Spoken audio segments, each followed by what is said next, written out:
ஒரு படத்துல நம்ம வடிவேல் சார் இந்த எம்டி பாக்கெட்டை எடுத்து இப்படி காட்டுவார் தெரியுமா?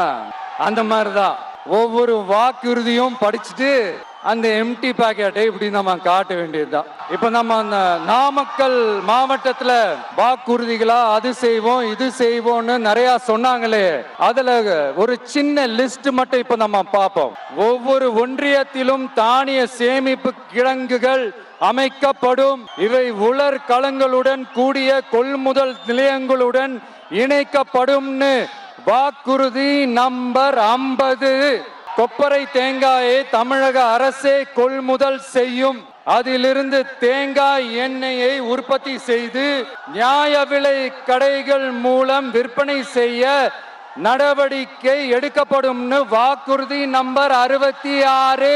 நியாய விலை கடைகளில் நாட்டு சர்க்கரை, வெல்லம் ஆகியவற்றை விநியோகம் செய்ய நடவடிக்கை எடுக்கப்படும் வாக்குறுதி நம்பர் 68.